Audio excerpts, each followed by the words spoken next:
बिस्मिल्लाहिर्रहमानिर्रहीम अस्सलाम वालेकुम। तो अब हम एक्सरसाइज 1.4 स्टार्ट करेंगे। वो स्टूडेंट्स जो मेरी पहली वीडियो से तमाम लेक्चर्स देखते हुए आ रहे हैं उनको तो बहुत ही मज़ेदार मैथ लग रही होगी और बहुत ही आसान मैथ लग रही होगी। उनको मज़ा आ रहा होगा मैथ पढ़ने में, हर एक एक बात समझ आ रही होगी और मैथमेटिक्स उनको एक ज़बान के तौर पर समझ आ रही होगी कि किस तरह से हमने मैथ को सॉल्व करना है। और वो स्टूडेंट्स जो डायरेक्टली एक्सरसाइज देखने आए हैं उनको कुछ भी समझ में नहीं आने वाला। वो ये समझेंगे कि मैथमेटिक्स इंतहाई मुश्किल सब्जेक्ट है और उनका एक बिल्कुल ही डिफरेंट नज़रिया होगा, क्योंकि वो सिर्फ और सिर्फ एक्सरसाइज देखने आए। उन्होंने बहुत ही इंटरेस्टिंग, बहुत ही मज़ेदार मालूमात पीछे मिस कर दी है जो उनको मैथमेटिक्स इंतहाई आसान कर देने वाली थी। तो अगर आपको पूरी तरह से मैथ को समझना है तो मेरे पहले लेक्चर से वीडियो देखते हुए आएँ। आपको सारी बातें इंशाल्लाह बहुत आसानी से समझ आ जाएंगी। फिर भी आपका कोई क्वेश्चन है तो नीचे कमेंट बॉक्स में किसी भी टाइम आप पूछ सकते हैं, मैं उसका आपको आंसर कर दूंगा। तो चलिए सेक्शन 1 स्टार्ट करते हैं। एक्सरसाइज 1.4 का कह रहे हैं कि सिंप्लीफाई द फॉलोइंग। सिर्फ सिंप्लीफाई करना है हमें जो क्वेश्चन इन्होंने दिए हुए हैं सेक्शन 1 में। यहाँ पर अगर आप देखें तो ये बेसिस सेम है, पावर्स डिफरेंट है। तो अगर पावर सेम होती, भले बेसिस डिफरेंट होती, तो हम पैरेंथेसिस के बाहर लिख लेते। तो यहाँ हम ऐसा नहीं कर सकते। बेसिस सेम है तो कोशंट में है बेसिस, तो हम क्या करते हैं कि ऊपर वाली बेस को मैं इसी तरह रहने देता हूँ। तो मैं क्या करता हूँ कि जो ऊपर लिखा हुआ है पार्ट उसको मैं इसी तरह रहने देता हूँ, जो डिवाइड में मौजूद है उसको मैं ऊपर लाके, क्योंकि नीचे प्लस पावर है, ऊपर आके माइनस पावर हो जाएगी। ये तमाम लॉज ऑफ एक्सपोनेंट चल रहे हैं, ये सब आप पढ़ चुके हैं पीछे लॉज ऑफ एक्सपोनेंट बहुत अच्छी तरह से। अब मैं उस स्टाइल में पढ़ाऊंगा आपको कि लॉज ऑफ एक्सपोनेंट रिमाइंड नहीं कराऊंगा, बल्कि मैं आपको बताऊंगा कि लॉज ऑफ एक्सपोनेंट में काम किस तरह करना है। आमतौर पर जब भी चीज आपके सामने आ जाए तो उसको किस तरह सोच के आपने काम करना है। तो इस तरह सिंपली आपने सोच के काम करना है। अब सेम बेसिस हैं और आपस में मल्टीप्लाई हो रही हैं, तो बेस एक दफा आ जाएगी और पावर्स आपस में ऐड हो जाएंगी। तो पहली पावर 5 थी, दूसरी -2 थी, तो ये आ गया 5 - 2। अब इसको सिंप्लीफाई कर लें।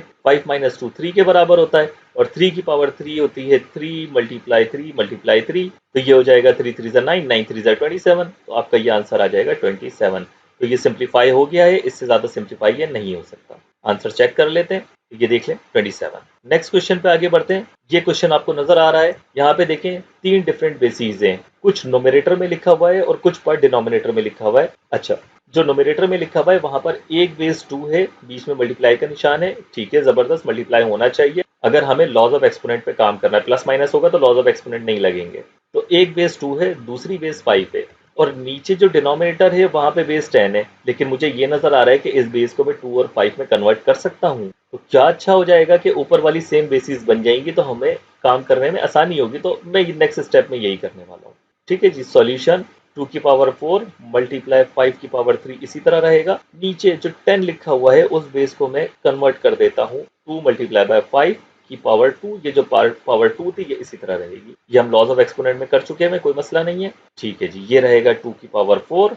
यहाँ डॉट से मेंशन कर दें, मैं मल्टीप्लाई से मेंशन कर देता हूँ अब प्रोडक्ट को, और ये आ जाएगा 5 की पावर 3। अब पावर बाहर है पैरेंथेसिस के, तो ये दोनों पार्ट पे जाएगी सेम पावर। तो ये 2 पे अलग पावर 2 जाएगी और 5 पे अलग पावर 2 जाएगी।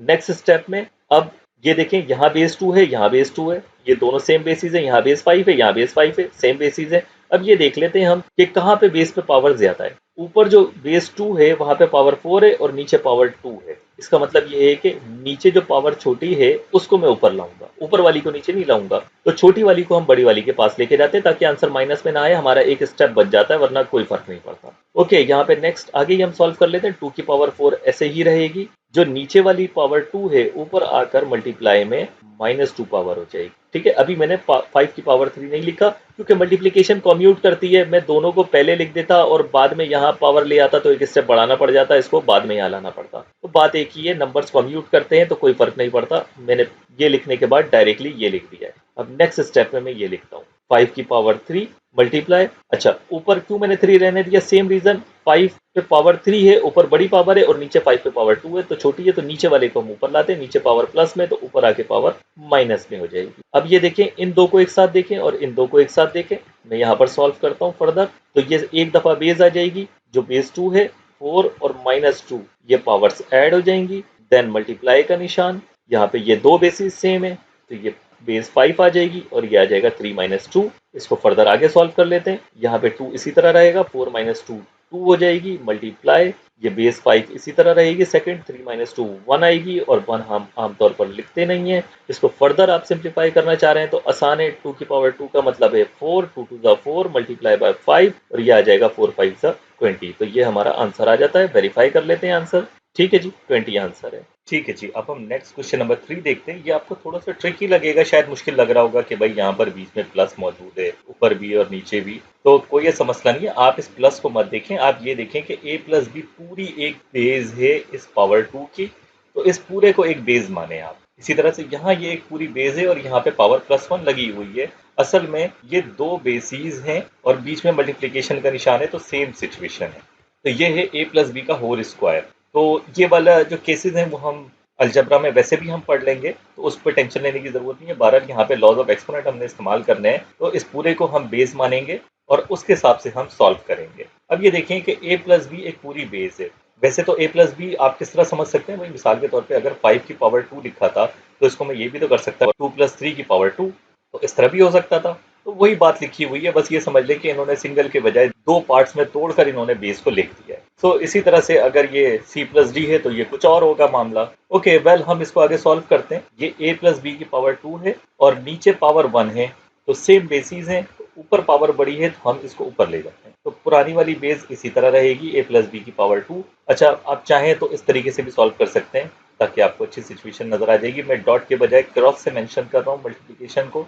c प्लस डी क्यूब, ये नीचे पावर प्लस में है तो ऊपर आकर a प्लस बी की पावर -1 हो जाएगी। इसी तरह से यहाँ c प्लस डी 3 पावर है और नीचे 2 पावर है c प्लस डी की, तो नीचे वाली ऊपर आएगी। ऊपर वाले दोनों पार्ट में यहाँ पर लिख चुका हूँ। नीचे वाला a प्लस बी ऊपर आके माइनस पावर हो गई है। अब नीचे वाला c प्लस डी ऊपर आके माइनस पावर हो जाएगी, क्योंकि नीचे पावर +2 है, ऊपर आकर -2 हो जाएगी। तो यहाँ भी मल्टीप्लिकेशन का निशान लगा दें। वैसे तो तमाम जगह पे पैरेंथेसिस हैं, अगर हम मल्टीप्लिकेशन का निशान ना भी लगाएं तो भी कोई फर्क नहीं पड़ता। अभी हमें क्या करना है कि सेम बेसिस को एक तरफ कर लें, इन दोनों को एक तरफ कर लें, क्योंकि ये अल्टीमेटली तो नंबर्स ही होंगे। ठीक है, a कोई भी एक नंबर है, b कोई भी एक नंबर है, और दो नंबर्स का एडिशन एक सिंगल नंबर होता है। उस सिंगल नंबर पे कोई ना कोई पावर होगी, वो भी एक नंबर आ जाएगा। ठीक है ना भाई, मिसाल के तौर पर अगर ये लिखा है 2 प्लस 3 का स्क्वायर, तो ये बन जाएगा 5 का स्क्वायर, और स्क्वायर को मैं सॉल्व करूंगा तो 5 5 से 25 आ जाएगा, तो एक सिंगल नंबर होगा। अल्टीमेटली तो एक नंबर है ना, तो ये तमाम के तमाम एक नंबर हैं। तो ये पूरा एक नंबर है,